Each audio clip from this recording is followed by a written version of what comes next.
मने मन बिराती करावत गैया मन बन फिरत चरावत गैया आहिर रात कमरी को लैया आहिर रात कमरी को उड़ैया।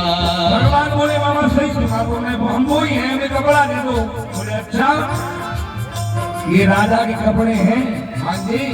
कोई में तो चालाय नहीं पहनते, रानी पहनते हैं।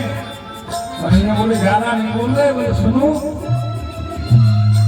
तुम पहले सुनो, बोले बताओ। मामा बोले हो तुम गाय का नाम हारे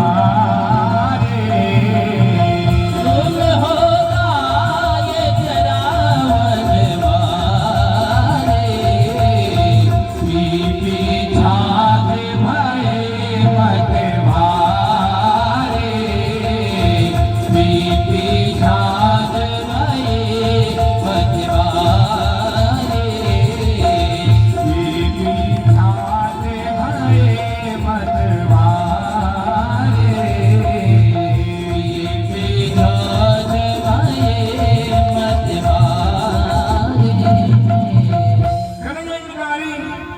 बहुत ज्यादा बोल गए।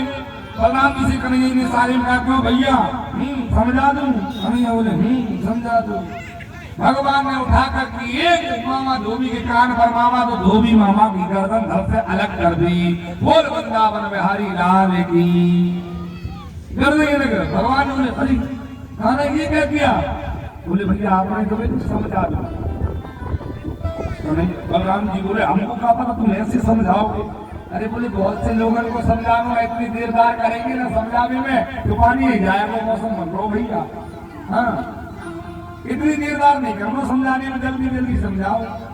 तो लेकिन कन्हैया गलत बात, तुमने तो हमने भी अच्छा में भी कभी कभी दिक्कत होती है ना। कभी कभी होता ही है कि हम कुछ अलग इशारा कर रहे हैं, आप कुछ अलग इशारा समझ रहे हैं, हम आपसे कुछ कहना चाहते हैं, आप कुछ समझ रहे हैं, उसमें भी सब गड़बड़ हो जाता है। हाँ पूज्य राजे सूरजनंद जी का एक प्रसंग है, हमें याद आया। एक समय में एक पढ़ी लिखी बिटिया थी, बहुत ज्यादा पढ़ी लिखी बिटिया, उसका विवाह हो गया अनपढ़ आदमी से। आदमी अनूठा था, बिटिया बीटेक। अब शादी हो गई, शादी से लौट करके जब घर आई तो साथ की सहेलियों ने पूछा क्या जीजा जी कैसे हैं? अरे जीजा जी एक नंबर फर्स्ट क्लास। अच्छा नहीं जीजा जी के एजुकेशन हो मेरे से ज्यादा पढ़े हैं।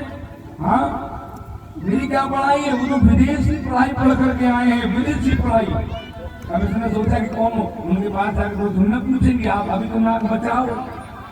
अब आदमी है ना पढ़ा और विदेशी पढ़ाई, खूब पढ़ाई मारी। 2-4 महीने निकले कि जीजा जी का घर आना हुआ, पत्नी यही थी बढ़िया। अब जीजा जी आए तो पूरी सहेलियों ने कहा कि विदेशी आदमी से तो मिल रहे हैं, विलायत से लौट के आया है। तो बढ़िया सारी सहेलियां आ गई। अब ये पढ़ी लिखी बिटिया बढ़िया पढ़ी लिखी पूड़ियां बना रही छोटी छोटी, सामने चूल्हा जल रहा, आदमी को बिठा दिया यहाँ के जहाँ बैठ जाओ तुम। चूल्हे के सामने बाहर वाले रूम में चूल्हे के सामने लाला जी बैठ गए भोजन करने के लिए। दामाद जी सारी सहेलियां आ गई भोजन करते समय पर देखे तो विलायती जीजा जी कैसे हैं, कितने विदेश से पढ़ाई करके आए। अब भोजन की थाली लगी, अब ये तो गांव के आदमी हैं और गांव के वो बिना पढ़े लिखे आदमी। इनने उन पुड़ियों को देखा, पुड़ियों को देख करके बड़े परेशान, इतनी इतनी सी पुड़ी। गांव के आदमी दूर से चले आ रहे, भूख बहुत जोर से लग रही थी, तो मन विचार के इतनी इतनी सी पुड़ियों को कब तक खाएंगे। तो इनने एक पुड़ी सीधी ली और एक पुड़ी सीधी लेके साग में लगाई, अंदर स्वाहा। तो सहेलियों ने देखा घूम करके राम राम राम राम राम राम राम, हरे राम राम राम राम राम। ऐसी कैसी घूम करके देखा, ऐसी कैसी पढ़ी लिखी सहेली है, ऐसे कैसे पढ़े लिखे जीजा जी के एक पूरी सीधी एक ही बार में अंदर है, एक ही बार में एक पूरी। पत्नी ने कहा ये तो छठ से नाक कटवाए मेरे, हमारी पूरी नाक कट जाएगी। तो पत्नी ने अंदर से बढ़िया चूल्हे से देखते देखते देखते देखते इशारा कर दिया, दो का दो मतलब उंगली दो ठाई गमार पनपति को देख, एक एक पूरी के दो ग्रास तो करे जा। अरे एक पूरी की कम से कम दो तो कर लो तो करे, एक पूरी की दो ग्रास तो करो।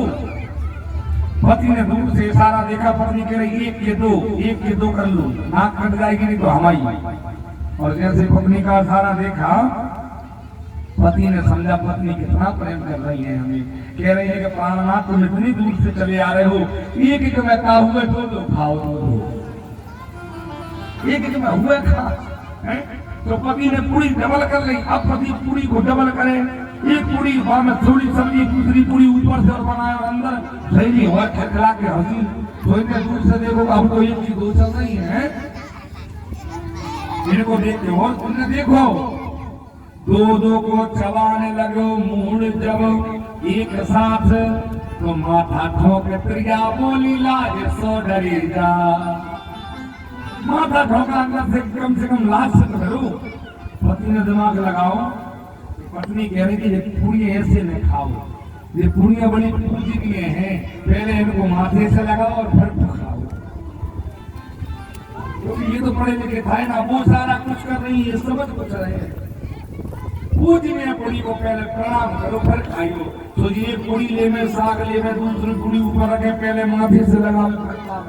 सही और जोर से खेल खेलाई है। पावे के प्रथम इन पूजनीय पुरिन को, कम से कम अपने शीश पे धरी जा। ये सोच रहे हैं जब पत्नी ने देखा कि सब काम गड़बड़ हो रहा है, जितनी सारी कर रही उतनी सब विफल हो रहे हैं, तो पत्नी चूल्हे पर चिल्लाई, चतुर नारी थी। बनाते बनाते बोल उठी रोष भरी, चूल्हे से चतुर नारी, पहले जलत थे कम से कम सही जले जा। मतलब जो को पहले एक खा रहे थे, कम से कम वैसे ही खालू करो तो हमारी थोड़ी बहुत तो बचेगी। इसीलिए मनुष्य को सारा सोच समझ के समझ लेना चाहिए। ना समझो तो कुछ करो ही मतलब, या तो समझ रहे हो पूर्ण रूप से तो करो, और नहीं समझ रहे ना तो हाथ पाँव वैसे ही मत चलाओ, सब गड़बड़ कर दोगे। हाँ, बने बनाए पर पानी फूट जाएगा। या तो समझ में पूरा आए तब उस सारे का काम करो, और नहीं तो अपने मन से कुछ ना करो। बोल वृंदावन में हरि लाल की। बलराम ने क्या करेंगे, तुझे जो करना है वो तू कर लेना, लेकिन तू हमसे ना पूछना।